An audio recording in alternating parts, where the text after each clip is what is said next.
Hello friends, welcome back to super spoken English class. दोस्तों, आज हम देखने वाले हैं addicted to and refuse to.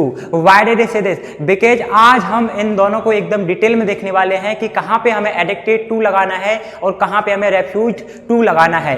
Addicted to का मतलब होता है जब आपको किसी चीज की लत हो जाती है। लत मतलब किसी एल्कोहल ड्रिंक, दैट मीन किसी जैसे शराब या किसी नशे वाले पदार्थ की आपको जब लत हो जाती है तो वहां पे हम करते हैं एडिक्टेड टू का यूज करते हैं। वहीं पर यदि मैं बात करूं रेफ्यूज टू का मतलब होता है मना करना या इनकार करना। तो आज हम देखने वाले हैं कि किस तरह से हमें इन दोनों का यूज करना है और सेंटेंसेस को बनाना है। हम लेकर आए हैं आपके लिए 60 डे चैलेंज, जिसका आज हमारा 49वां डे है। तो चलो स्टार्ट करते इस लेक्चर को और देखते हैं कि किस तरीके से हमें सेंटेंसेस को बनाना है। Now the first thing is that कि हम यहां पे देखने वाले हैं कि एडिक्टेड टू। एडिक्टेड टू का मतलब होता है कि लत है। दैट मीन किसी को किसी नशे वाले पदार्थ की यदि लत है तो वहां पे हम क्या यूज करेंगे? एडिक्टेड टू यूज करेंगे। तो the structure will be subject लगाएंगे। क्या लगाना है? सब्जेक्ट लगाना है। एज एम आर का यूज करोगे।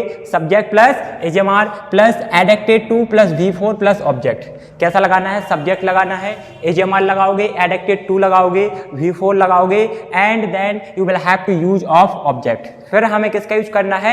ऑब्जेक्ट का यूज करना है। एग्जाम्पल के लिए यदि देखें, उसे तंबाकू की लत है। उसे तंबाकू की लत है। पहली बात, तंबाकू क्या बोलते हैं? टोबैको। तंबाकू को बोलते हैं टोबैको। अब लत है तो he is addicted to taking tobacco. उसे तंबाकू लेने की लत है या तंबाकू खाने की लत है तो वहां पे हम लगाएंगे एडिक्टेड टू। अब यहाँ पे टू एक प्रपोजिशन की तरह काम करता है। दैट इज द रीजन कि यहाँ पे हम लगाएंगे ING, that is fourth form of the verb. तो he is addicted to taking tobacco. अब यहाँ पे यदि टू एक क्या होता?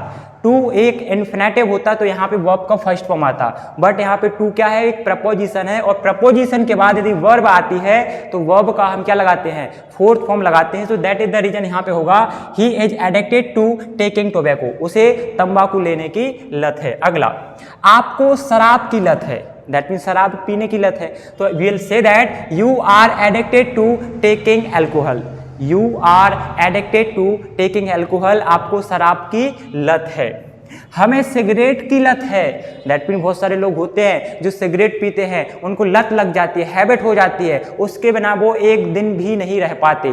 तो वहां पे आप बोलोगे we are addicted to taking cigarette. We are addicted to taking cigarette. हमें सिगरेट की लत है। सिगरेट के बिना हमारा दिन नहीं चलता है। अगला, उन्हें कोकीन की लत है। कोकीन मतलब जो पाउडर आता है। यदि किसी को किसी पाउडर की लत है तो आप कैसे बोलोगे? You will say that they are addicted to taking cocaine. They are addicted to taking cocaine. मुझे कोकीन या हमें कोकीन या आपको कोकीन लेने की लत है। कोकीन क्या? जो पाउडर लेके ऐसे करते हैं, राइट? तो वो होता है कोकीन। तो they are addicted to taking cocaine. उन्हें कोकीन लेने की आदत है या लत है। मेरे दोस्त को गांजा की लत है। मेरे दोस्त को गांजे की लत है। दैट मीन वो गांजा बहुत पीता है। अब गांजा को क्या बोलते हैं? गांजा को बोलते हैं कैनाबिस। गांजा को क्या बोलते हैं? कैनाबिस। तो my friend is addicted to taking cannabis. My friend is addicted to taking cannabis. मेरे दोस्त को कैनाबिस लेने की लत है या आदत है, हो सकता है। अब बात आती है एज एम आर कहाँ पे लगाएंगे, मैंने तो बताया नहीं। तो एज आप सिंगुलर के साथ लगाओगे, ही सी एट के साथ, एम आई के साथ लगाओगे और are whenever your subject will be you we they plural, वहां पे आर लगा दोगे। तो इस तरह से हम एडिक्टेड टू का यूज करते हैं। आई होप सबको यहां तक क्लियर हुआ होगा। Now the question is that कि सर हमें इनका यूज कैसे करना है। तो इट इज वेरी सिंपल। आपको इन सेंटेंसेस को अपने डे टू डे लाइफ में यूज करना है और इनको बनाना है। यदि आपको लगता है कि आपके भाई, आपके फ्रेंड, आपके कलीग्स, आपके क्लासमेट, आपके दोस्त हो सकते हैं, राइट, आपके पड़ोसी हो सकते हैं, किसी को भी कोई नशे वाले पदार्थ की लत है तो सिंपल सा आप उसको बोलिए कि you are addicted to taking alcohol, you are addicted to taking tobacco, you are addicted to taking cocaine. आपको कोकीन लेने की लत है। किसी को भी हो सकती है यार, बहुत आसान है, बस आपको एडिक्टेड टू लगाना है। ठीक है। नाउ रेफ्यूज्ड टू, रेफ्यूज्ड टू का मतलब होता है इनकार करना या मना करना। जैसे मैं बोलूं कि मैंने आपको इनकार कर दिया पढ़ाने से, राइट, आपने सब्सक्राइब करने से इनकार कर दिया, राइट, उसने वहां जाने से इनकार कर दिया, मैंने आपको बोलने से मना कर दिया, उसने खाने से मना कर दिया, उसने पैसे कमाने से मना कर दिया, उसने उसे पीटने से इनकार कर दिया, भाई नहीं पीटेगा, राइट, दैट मीन वो काम उसने करने से मना कर दिया, तो वहां पे हम यूज करेंगे रेफ्यूज्ड टू। रेफ्यूज्ड टू का मतलब होता है इनकार करना या फिर मना करना। अब यहां पे हम देखेंगे, लगाएंगे subject plus refused to plus object. यहां पे सब्जेक्ट लगाना है, रेफ्यूज्ड टू लगाना है, प्लस आपको ऑब्जेक्ट लगा देना है। जैसे कि यदि मैं आपसे बोलूं कि उसने जवाब देने से मना कर दिया या फिर उसने आंसर देने से मना कर दिया, आंसर मतलब उत्तर, उसने आंसर देने से मना कर दिया, तो it is very simple to make this sentence, you will say that he refused to answer. क्या बोलोगे?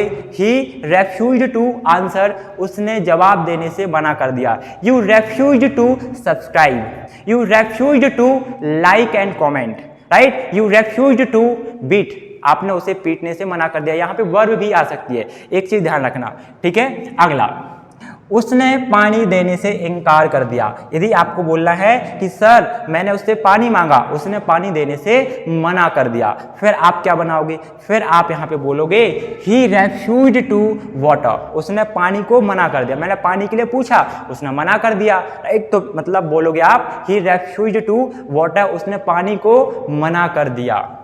नाउ हमने जाने से मना कर दिया, हमने क्या कर दिया?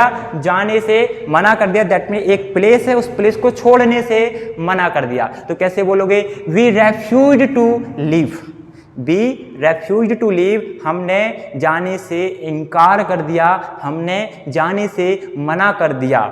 नाउ नेक्स्ट, आपने समझौता करने से मना कर दिया। आपने मतलब आपने क्या करने से मना कर दिया? समझौता। फॉर एग्जाम्पल इंडिया पाकिस्तान के बीच में समझौता होना था, बट पाकिस्तान ने मना कर दिया। चाइना और रसिया और यूक्रेन के बीच में समझौते का ट्राई करा, बट रसिया ने या फिर यूक्रेन ने मना कर दिया। उसी तरीके से पैलेस्टीन या गजा, राइट, पैलेस्टीन या उसी का पार्ट गजा है, तो यदि मुझे बोलना है कि उसने कुछ करने से मना कर दिया, तो वो भी आप बना लोगे, यू विल से दैट, ठीक है।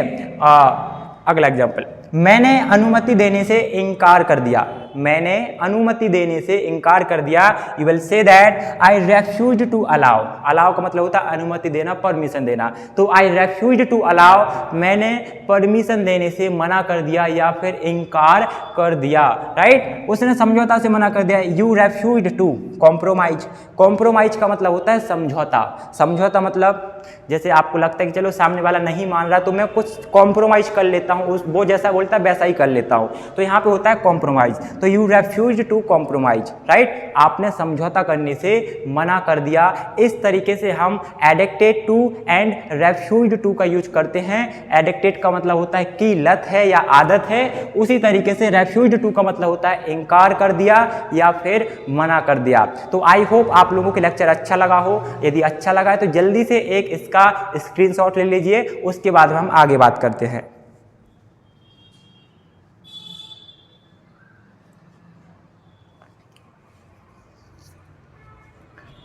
ओके फ्रेंड्स, आई होप आप लोगों को लेक्चर अच्छा लगा हो। यदि लेक्चर अच्छा लगा है तो जल्दी से अपने दोस्तों के साथ चैनल की लिंक को शेयर करिए, उन्हें बताइए कि यहाँ पे आप एकदम फ्री में अंग्रेजी सीख सकते हो, एकदम बेसिक से लेके एडवांस तक। हम सारे के सारे जो स्पोकन इंग्लिश के टॉपिक है वो कवर कर रहे हैं और आपको एकदम फ्री ऑफ कॉस्ट सीक्वेंस में, ताकि आपको डाउट ना रहे कि क्या पढ़ना क्या नहीं पढ़ना। आपको जो कुछ भी इंपॉर्टेंट है वो हम सब यहाँ पे पढ़ाएंगे, राइट, विद इन 60 डे। तो जल्दी से लाइक करिए, सब्सक्राइब करिए और अपने दोस्तों के साथ शेयर करिए, उनसे सब्सक्राइब करने को बोलिए। Thank you so much for watching this video. मिलते हैं अगले लेक्चर में with new topic, with new energy. Bye, good night.